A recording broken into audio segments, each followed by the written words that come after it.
ಹರಪನಹಳ್ಳಿ ಒಳ ಮೀಸಲಾತಿಯಲ್ಲಿ ಅನ್ಯಾಯ ಖಂಡಿಸಿ ಹರಪನಹಳ್ಳಿ ನಗರದ ತಾಲೂಕು ಮಿನಿ ವಿಧಾನಸೌಧದ ಮುಂಭಾಗದಲ್ಲಿ ಮಾದಿಗ ಸಮಾಜ ಪ್ರತಿಭಟನೆ ನಡೆಸಿ ತಹಶೀಲ್ದಾರ್ ಮೂಲಕ ರಾಜ್ಯಪಾಲರಿಗೆ ಮನವಿ ಸಲ್ಲಿಸಲಾಯಿತು. ಈ ವೇಳೆ ಜಿಲ್ಲಾ ಬಿಜೆಪಿ ಎಸ್ಸಿ ಮೋರ್ಚಾ ಪ್ರಧಾನ ಕಾರ್ಯದರ್ಶಿ ಕಣವಿಹಳ್ಳಿ ಮಂಜುನಾಥ್ ಮಾತನಾಡಿ, ಎಜೆ ಸದಾಶಿವ ಆಯೋಗ, ಮಧುಸ್ವಾಮಿ ಆಯೋಗ ಹಾಗೂ ನ್ಯಾಯಮೂರ್ತಿ ನಾಗಮೋಹನ್ ದಾಸ್ ಆಯೋಗಗಳ ವರದಿಯ ಪ್ರಕಾರ ರಾಜ್ಯದಲ್ಲಿ ಮಾದಿಗ ಸಮುದಾಯವು ಹೆಚ್ಚಿನ ಜನಸಂಖ್ಯೆ ಹೊಂದಿದ್ರೂ ಮೀಸಲಾತಿ ವಿಷಯದಲ್ಲಿ ಸಮಾಜಕ್ಕೆ ದೊಡ್ಡ ಅನ್ಯಾಯವಾಗಿದೆ.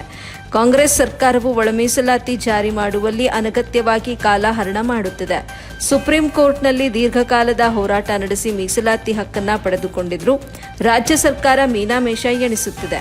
ಮುಖ್ಯಮಂತ್ರಿ ಸಿದ್ದರಾಮಯ್ಯ ಅವರು ತಮ್ಮ ಸಂಪುಟದ ಸಚಿವರುಗಳಾದ ಎಚ್.ಸಿ. ಮಹದೇವಪ್ಪ, ಪ್ರಿಯಾಂಕ ಖರ್ಗೆ, ಜಿ. ಪರಮೇಶ್ವರ್ ಹಾಗೂ ಸಂತೋಷ್ ಲಾಡ್ರವರ ಅಣತಿಯಂತೆ ಕುಣಿಯುತ್ತಿದ್ದಾರೆ ಅಂತ ಟೀಕಿಸಿದರು. ಈ ಸಂದರ್ಭದಲ್ಲಿ ಅಂಬೇಡ್ಕರ್ ಸಂಘದ ಅಧ್ಯಕ್ಷೆ Yadihalli Bhagyamma, P. Koteppa, M. Fakirappa, C. Suresh, KM. Manjunath, Huvakka, Anjinappa ಇತರರು ಉಪಸ್ಥಿತರಿದ್ದರು.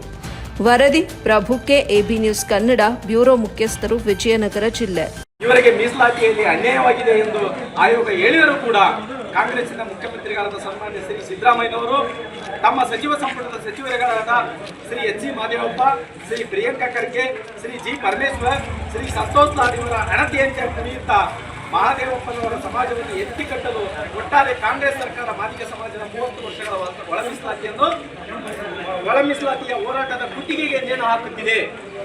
2022ರಿಂದ ಮಾನ್ಯ ಶ್ರೀ ಬಸವರಾಜ ಬೊಮ್ಮಾಯಿಯವರು ಸರ್ಕಾರ 17% ಮೀಸಲಾತಿಯನ್ನು ಎಸ್ಸಿಗಳಿಗೆ ಎಚ್ಚರ ಮಾಡುವುದರ ಮುಖಾಂತರ ಮಾಡಿದ್ದನ್ನು ನಾವೆಲ್ಲರೂ ಕೂಡ ಮರೆಯುವಂತಿಲ್ಲ.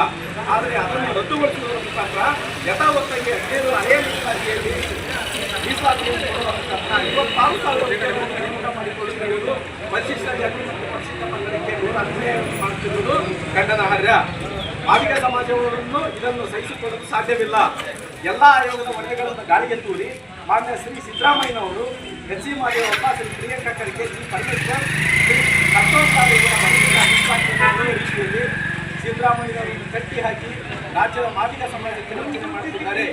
ತಾವುಗಳು ಈ ಹಿಂದೆ 6:4 ಅನುಪಾತದಲ್ಲಿ ಜಾರಿಗೊಳಿಸಿದ ಒಳ ಮೀಸಲಾತಿಯನ್ನು ಎಲ್ಲವನ್ನೂ ಮುಂದುವರಿಸಿ ಈ ಹಿಂದೆ ಇದ್ದ 17% ಮೀಸಲಾತಿಯನ್ನು ಜಾರಿಗೊಳಿಸುವುದರ ಮುಖಾಂತರ 56,000 ಉದ್ಯೋಗವನ್ನು ನೇಮಕ ಮಾಡಿಕೊಳ್ಳಬೇಕು.